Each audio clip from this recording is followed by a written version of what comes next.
Considéré dans son pays comme étant le futur successeur du plus connu des cyclistes slovaques, à savoir Peter Sagan, Martin Švec est encore un des jeunes talents précoces à rejoindre le monde professionnel à la sortie des rangs juniors. Dès 2022, il rejoint donc l'équipe de Koenig Quick-Step et intègre une équipe aux multiples talents et jeunes à développer. Si Švec est suivi et attendu en Slovaquie, il faut bien se dire qu'on est plus ou moins dans l'inconnu pour la plupart des suiveurs cyclistes monde francophone. Alors qui est-il? Quelles sont ses références et peut-on vraiment parler d'un nouveau Sagan? C'est ce que nous allons voir dans cette vidéo. N'hésitez pas à vous abonner à la chaîne pour suivre le reste de mes vidéos, ni même à partager la vidéo et à mettre un pouce en l'air. Passons maintenant au cœur du sujet et pour le traiter, on va revenir sur son parcours en 2020 et 2021. Pour ces 2 années espoirs, avant de discuter de son profil à partir des résultats bruts. Ensuite, on se posera la question de savoir si c'est effectivement bien le nouveau Sagan, en mettant bien en évidence le poids que cela comporte et son intégration chez Quick-Step, avec peut-être une méthode à la Remco appliquée. Enfin, je terminerai par un petit avis personnel avant de... Pour sa première année junior, Martin Švec n'a pas d'équipe connue et recensée par les sites de statistiques, mais il est chez la Peter Sagan Academy. Mais il est déjà très présent sur le circuit slovaque et il va finir 4e de l'Orlika Landskrona Junior, terminant 3e de l'étape 3 et 4e de l'étape 4. Il finit aussi 3e du championnat de Slovaquie sur route. Mais surtout cette année-là, il remporte le championnat de Slovaquie contre la montre et finit 17e des championnats d'Europe sur route. Après une année 2020 assez difficile à juger pour les circonstances que l'on connaît, il s'engage dans l'équipe italienne de Team Franco Ballerini du UCI. Il y réalise une saison magistrale avec des victoires sur plusieurs classiques italiennes comme le Trofeo Cicli Saccarelli, le GP Salamfuoco Pavoncelli, le Trofeo Cardinali, le GP Gilfra Service, l'Heroica Junior Siena Montalcino, le GP Accademia Petra Segana Cup,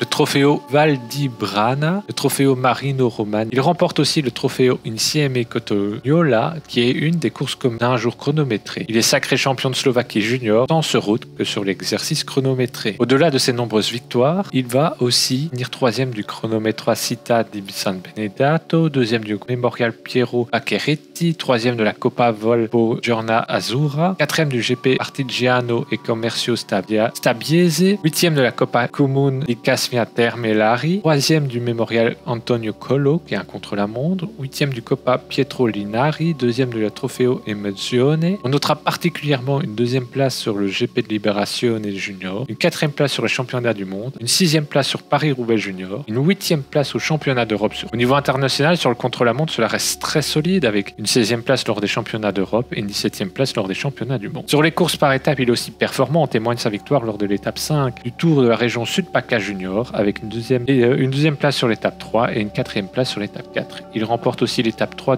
d'une course titulée en Slovaquie dont je ne saurais pas prononcer son nom, avec en plus une 7e place au général et 9e place sur l'étape 1 et 2. Ensuite, sur le Tour du Léman, il remporte l'étape 2 et le général. Il finit aussi 2e de l'étape 3 et 3e de l'étape 1. Enfin, sur le Giro Linigiana Junior, il finit 2e de l'étape 4, 5e de l'étape 1, 7e de l'étape 3 et 28e au général. Alors que l'on a parlé surtout de ses résultats en 2021, qui fut un excellent cru surtout sur le circuit italien, voyons un peu son profil. Ce qui apparaît assez rapidement, c'est qu'il n'est pas un mauvais rouleur, mais qu'il n'est pas non plus parmi les meilleurs rouleurs de sa génération. De ce fait, il a de belles qualités sur lesquelles il est possible de travailler, mais qui ne sont pas non plus son véritable point fort. Ensuite, on peut voir que la plupart de ses victoires sont acquises au sprint, soit en petit comité sur des étapes non pas montagneuses mais vallonnées. On a donc là un profil plutôt de sprinter puncher assez intéressant et qui fait sa force. Il faut bien voir que ce double profil a une capacité, mais cette capacité à passer le vallon lui confère ensuite la possibilité de régler de petits groupes pour la victoire ou même de prétendre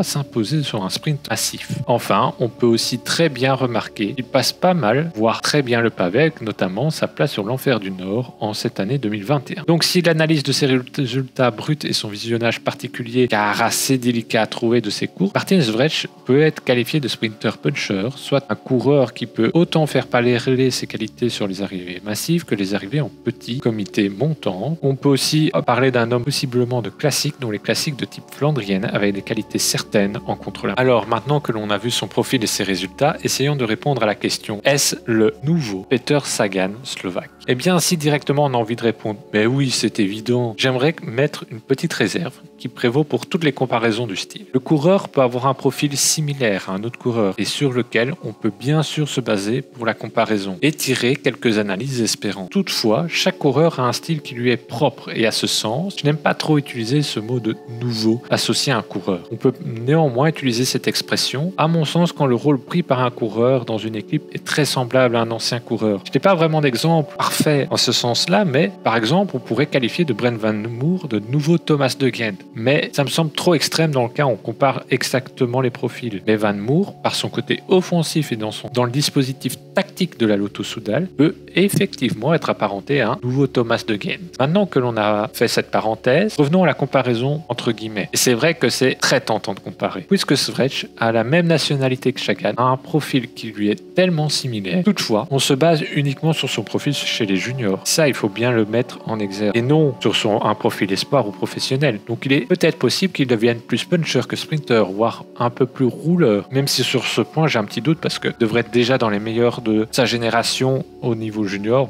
quoique peut avoir certaines différences. Donc un profil similaire, oui, mais maintenant le temps nous dira, et je pense que 2 ou 3 ans au minimum pour voir si son profil ne varie pas et s'il peut être aussi fort et prolifique que Sagan. Ensuite, avec son profil, parlons de son intégration chez Quick-Step. Et là, je vais faire une comparaison avec le seul élément comparable de cette équipe actuelle, Remco Evenepoel. Evenepoel est arrivé comme Svretch directement des rangs juniors chez Quick-Step, qui a petit à petit développé, le laissant prendre de la caisse pour arriver au coureur que l'on connaît aujourd'hui qui se développe encore. En ce sens, je pense vraiment qu'on va avoir exactement le même modèle, mais avec une donnée non négligeable en plus, c'est qu'il va intégrer un train et sûrement l'une ou l'autre composition avec un Alaphilippe par exemple, pour monter en puissance. Il y aura aussi face à lui une forte concurrence bien plus rude que ce que Evenepoel avait en montagne, mais un faire savoir et un savoir-faire sûrement bien plus développé chez Quick-Step sur les sprints et les classiques vallonnés que les classements généraux. On arrive maintenant sur mon avis sur ce transfert et j'ai complètement été surpris car je m'attendais pas à revoir Quick-Step aller chercher chez les juniors directement,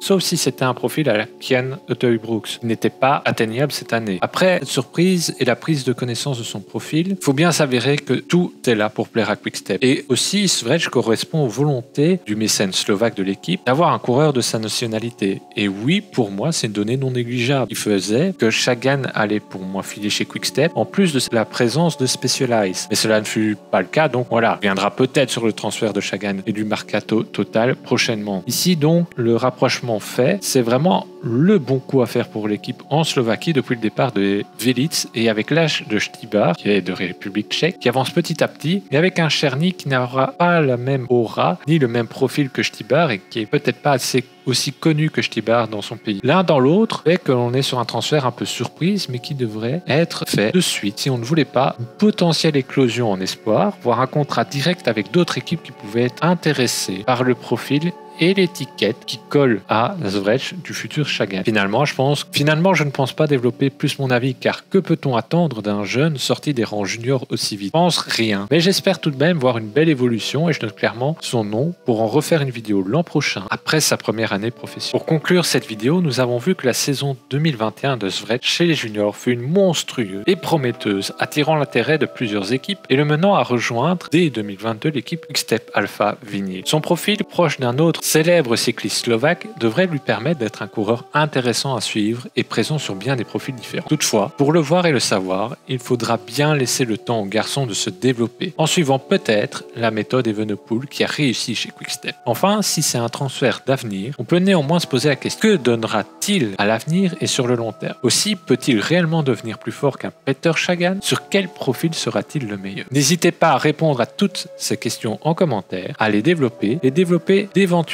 autres questions. Maintenant que la vidéo est finie, il ne vous reste plus qu'à vous abonner, à partager cette vidéo et à aimer cette vidéo. J'espère que ce format plus court du parcours est tout aussi intéressant pour vous et on se retrouve très prochainement pour l'analyse d'un potentiel futur grand coureur de classique belge.